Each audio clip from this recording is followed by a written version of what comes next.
강철도의 가르침. 봄이 오고 있었다. 산은 아직 차가웠다. 새벽이면 서리가 내렸다. 맹유산의 초가 앞마당에는 이른 아침부터 이천호가 서 있었다. 맨발이었다. 서리가 발바닥을 찌르는 것쯤은 이제 신경도 쓰지 않았다. 열흘이 지나 있었다. 강에서 기어나온 날로부터 열흘이었다. 처음 사흘은 몸을 추스르는 것이 전부였다. 낙하 충격이 몸 곳곳에 남아 있었다. 갈비뼈에 금이 간 것 같았다. 맹유사는 약을 주면서 말 한마디를 덧붙였다. 아프면 그 아픔을 기억해도 나중에 써먹을 때가 있을 거야. 무슨 뜻인지 그때는 몰랐다. 사흘이 지나자 맹유산이 이천호를 마당으로 불러냈다. 서봐. 이천호가 섰다. 맹유산은 그를 한 바퀴 돌며 훑었다. 어깨, 팔, 다리, 허리, 꼼꼼하게 봤다. 눈빛은 무뚝뚝했지만 그 안에서 무언가를 계산하고 있다는 것을 이천호는 느꼈다. 황자의 몸이 아니구나. 맹유산이 말했다. 예? 황궁에서 자란 황자는 보통 몸이 약하다. 먹는 것은 넘치고 움직이는 건 부족하니까. 그런데 넌 달라. 후원에서 혼자 검을 휘두른 거냐? 예, 3년쯤 됩니다. 무공도 없이 그냥 검을 드는 것이 좋았습니다. 맹유사는 코웃음을 쳤다. 그러나 입꼬리가 미세하게 올라갔다가 내려갔다. 좋아, 그럼 시작하지. 그것이 수련의 시작이었다. 맹유산의 가르침은 이천호가 상상하던 것과 전혀 달랐다. 무공을 먼저 가르칠 거라고 생각했다. 내공을 쌓는 법, 검을 쓰는 법, 기를 운용하는 법, 그런 것들을 순서대로 배울 거라고 생각했다. 맹유사는 그런 것을 가르치지 않았다. 첫날은 이런 말만 했다. 마당 저쪽 끝에서 이쪽 끝까지 뛰어라. 200번. 이천호가 뛰었다. 200번이 끝나자 맹유산이 말했다. 다시. 200번을 더 뛰었다. 다시. 그것이 하루였다. 저녁이 되어서야 맹유산이 손을 들었다. 먹어. 밥이 나왔다. 이천호는 숟가락도 들지 못할 만큼 손이 떨렸다. 다음 날은 달랐다. 저 나무까지 뛰어 올라가라. 나무 꼭대기에 올라가면 다시 내려와. 100번. 나무는 마당 옆 소나무였다. 굵은 나무였다. 가지가 있어서 오를 수는 있었지만 내려오는 것이 더 어려웠다. 세 번째에 이천호가 떨어졌다. 등이 바닥을 쳤다. 맹유산이 옆에서 말했다. 아프면 일어나. 일어났다. 셋째 날은 냇가로 갔다. 겨울이 채 가시지 않은 냇물은 뼛속까지 찼다. 들어가라. 이천호가 들어갔다. 무릎까지, 허리까지, 가슴까지. 맹유산이 말했다. 거기 서 있어. 얼마나요? 해가 질 때까지. 이천호는 섰다. 처음 1시간은 버텼다. 2시간이 지나자 감각이 사라지기 시작했다. 3시간이 지나자 서 있는 것인지 쓰러지는 것인지 분간이 안 됐다. 그래도 섰다. 해가 질 무렵 맹유산이 말했다. 나와. 이천호가 냇물에서 나왔다. 무릎이 꺾였다. 쓰러지려는 몸을 겨우 버텼다. 맹유산이 담요를 던졌다. 감기 걸리지 마. 아파도 수련은 계속이야. 열흘이 그렇게 지났다. 이천호는 맹유산이 무공을 왜 가르쳐주지 않은지 물어보지 않았다. 물어봤자 핀잔만 들을 것 같았다. 그보다 지금 당장 오늘의 수련을 버티는 것이 더 급한 일이었다. 그런데 열흘째 되는 날 아침이었다. 맹유산이 처음으로 검을 들고 나왔다. 낡은 검이었다. 검집도 없었다. 쇠가 오래되어 군데군데 빛이 발해 있었다. 그러나 날은 살아있었다. 그 낡음 속에 무언가가 있다는 것을 이천호는 직감했다. 이게 뭔지 알겠나? 이천호는 검을 봤다. 검입니다. 틀렸어. 이건 30년이다. 맹유산이 검을 거꾸로 들어 이천호에게 건넸다. 황실 검사단에서 30년 동안 쓴 검이야. 내가 가르친 제자들 중에 이 검에 맞아보지 않은 놈이 없다. 이천호가 검을 받았다. 생각보다 무거웠다. 오늘부터 무공을 가르친다. 맹유산이 말했다. 천검신공의 기초는 몸이다. 기가 흐를 수 있는 몸을 만드는 것이 먼저야. 열흘 동안 네 몸을 봤다. 이제 시작할 수 있겠다. 이천호는 그제야 알았다. 열흘 동안의 수련이 기초가 아니었다. 준비였다. 시작을 위한 준비. 진짜 시작은 지금이었다. 맹유산이 마당 한가운데 섰다. 봐라. 그가 검을 뽑았다. 순간이었다. 맹유산의 몸에서 기운이 흘렀다. 산을 누르는 것 같은 묵직한 기운이었다. 낡은 검이 그 기운을 머금고 빛을 냈다. 검법이 시작됐다. 이천호는 눈을 떼지 못했다. 빠르지 않았다.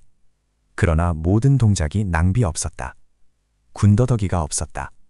마치 바람이 부는 것처럼 자연스럽고 마치 바위가 움직이는 것처럼 묵직했다.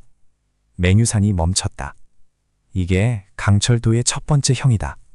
따라해봐. 이천호가 따라했다. 처음 시도는 엉망이었다. 10번째도 엉망이었다.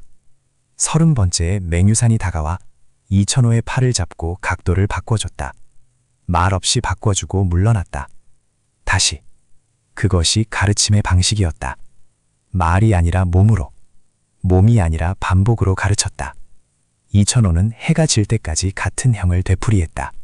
손바닥이 까졌다. 팔이 내려가지 않을 만큼 아팠다. 그래도 했다. 저녁이 되어 맹유산이 말했다. 네가 지금 배우고 있는 건 강철도의 검법이 아니야. 이천호가 돌아봤다. 몸에 기를 내는 거야. 기가 흐를 길. 천검신공의 기는 보통 무공의 기와 달라. 세서 억지로 이끌어야 하는 것이 아니라 길이 나 있어야 스스로 흐르는 거야. 지금 네가 하는 모든 동작이 그 길을 뚫고 있는 거다. 이천호는 자신의 손바닥을 봤다. 황금빛 문양이 오늘도 희미하게 빛나고 있었다. 얼마나 걸립니까? 몇 달은 걸리지. 빠른 편이라도. 이천호는 고개를 끄덕였다. 알겠습니다. 맹유산이 돌아서다가 멈췄다. 황제폐하는 좋은 분이었다. 뒤를 보지 않고 말했다. 내가 이걸 가르치는 건 그 이유 하나뿐이야. 알아둬. 이천호는 그 등을 봤다. 아무 말도 하지 않았다. 할 말이 없었다. 그 말 한마디가 지금 이 사람의 전부를 설명하고 있었다. 봄이 오고 있었다. 산은 아직 차가웠다. 제12화 첫 번째 피. 봄이 지나고 초여름이 됐다. 이천호는 2달을 버텼다. 버텼다는 말이 정확했다. 맹유산의 수련은 날이 갈수록 강도가 올라갔다. 달리기와 냇물 담금질은 기본이었다. 거기에 폭포가 추가됐다. 산중턱에 작은 폭포가 있었다. 맹유산은 이천호를 그 아래 세워두었다. 버텨. 그것뿐이었다. 폭포 물줄기가 어깨를 내리쳤다. 첫날은 1시간 만에 쓰러졌다. 쓰러지면 일어서서 다시 들어갔다. 한 달이 지나자 2시간을 버텼다. 2달이 지나자 3시간이 됐다. 검법 수련도 바뀌었다. 이제는 형이 아니라 실전을 상정한 움직임이었다. 맹유산이 공격했다. 이천호가 막았다. 그러나 맹유산의 공격은 막을 수 있는 것이 아니었다. 첫 달에 이천호가 맞은 횟수는 셀 수 없었다. 맹유산의 검은 날이 없는 무딘 연습검이었다.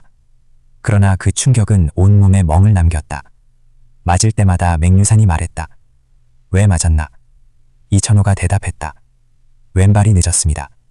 다시. 오른손 각도가 틀렸습니다. 다시. 눈이 검만 봤습니다. 다시.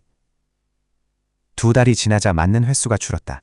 완전히 막는 것은 아직 불가능했다. 한낮인데도 나무 그늘 때문에 서늘했다. 이천호는 발자국 소리를 들었다. 자신의 발자국이 아니었다.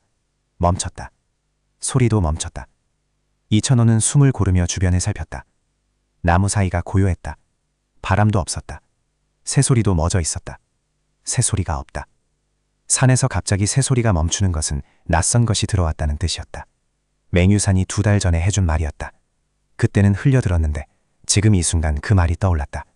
이천호는 천천히 손을 검 손잡이에 얹었다. 거기서 나와. 말이 나왔다. 자신도 몰랐다. 목소리는 놀랍도록 차분했다. 나뭇가지가 부서지는 소리가 났다. 2명이었다. 검은 옷이었다. 얼굴을 가린 복면이었다. 한 명은 쌍도, 한 명은 장검이었다. 움직임이 가볍고 빨랐다. 훈련된 자들이었다. 복면인 중 하나가 말했다. 황자. 이천호는 대답하지 않았다. 순순히 오면 해치지 않는다. 교주님께서 직접 만나길 원하신다. 천마궁이었다. 이천호는 직감했다. 2달 전 백예인이 한 말이 떠올랐다. 천검신공을 원하는 자, 황씨를 멸한 진짜 배후. 그 자의 사람들이 여기까지 찾아온 것이었다. 돌아가서 전해 이천호가 말했다. 이천호는 누구에게도 가지 않는다. 복면인들이 눈빛을 교환했다. 움직였다. 2명이 동시에 달려들었다. 이천호는 검을 뽑았다. 첫 첫 번째 공격이 왼쪽에서 왔다. 쌍도였다. 이천호가 막았다. 충격이 팔 전체로 퍼졌다. 생각보다 힘이 강했다. 발이 뒤로 밀렸다. 두 번째 공격이 오른쪽에서 왔다. 장검이었다. 피했다. 간발이었다. 왼발이 늦으면 맞는다. 맹유산의 목소리가 머릿속에 울렸다. 이천호는 발을 움직였다. 먼저 움직였다. 쌍도를 등자의 옆으로 파고들었다. 검을 내리치는 대신 팔꿈치로 쳤다. 쌍도인이 비틀거렸다. 장검인이 뒤에서 달려왔다. 이천호는 돌아보지 않고 옆으로 비켰다. 장검이 허공을 갈랐다. 이천호의 검이 장검인의 손목을 쳤다. 장검이 떨어졌다. 쌍도인이 다시 공격했다. 이천호가 받아쳤다. 한 번, 두 번, 세 번. 네 번째에 쌍도인의 공격이 이천호의 어깨를 스쳤다. 옷이 찍혔다. 살이 베었다. 피가 났다. 아팠다. 그런데 그 순간이었다. 이천호의 몸에서 무언가가 올라왔다. 손바닥에 황금빛 문양이 뜨거워졌다. 아주 짧은 순간이었다. 그 열기가 팔을 타고 올라왔다. 이천호는 그것을 억제하지 않았다.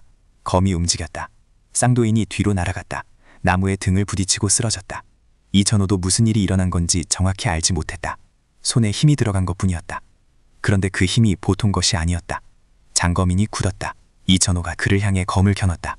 다시 한번 말한다. 돌아가서 전해. 장검인이 쌍도인을 일으켜 세웠다. 두 명이 뒷걸음질 쳤다. 나무 사이로 사라졌다. 고요가 돌아왔다. 새 소리가 다시 들렸다. 이천호는 검을 걷었다. 어깨에서 피가 흘렀다. 그는 그것을 손으로 눌렀다. 그리고 자신의 손을 봤다. 황금빛 문양이 조금 더 밝아진 것 같았다. 기분 탓인지도 몰랐다. 그러나 분명히 그렇게 보였다. 초가로 돌아왔다. 맹유산이 문 앞에 서 있었다. 이천호의 어깨를 봤다. 피가 흥건한 것을 봤다. 그리고 아무 말도 하지 않고 안으로 들어갔다. 약을 가져왔다. 이천호의 어깨에 바르기 시작했다. 둘이었나? 예, 천마궁이겠지. 그런 것 같습니다. 맹유산이 말없이 붕대를 감았다. 이천호는 가만히 있었다. 황금빛이 나왔나? 이천호가 조금 놀랐다. 잠깐요, 어떻게 아셨습니까? 네 눈에서 나왔거든. 맹유산이 붕대를 묶으며 말했다. 아직 몸이 준비가 안 됐을 때 천검의 기가 나오면 눈에서 먼저 빛이 나온다. 2달 수련으로 조금 길이 뚫린 거야. 그럼 잘 된 겁니까? 아니, 맹유산이 단호하게 말했다. 지금 수준으로 천검의 기를 쓰면 몸이 버티질 못해. 내부에서부터 상하는 거야. 앞으로 억지로 쓰려들지 마. 그럼 어떻게 합니까? 몸이 저절로... 나는 몸이 저절로 나오는 거라고 했지. 네가 의도해서 쓰라고는 안 했다. 맹유산이 이천호를 봤다. 2달을 더 버텨. 그러면 조금 더 안전해진다. 이천호는 고개를 끄덕였다.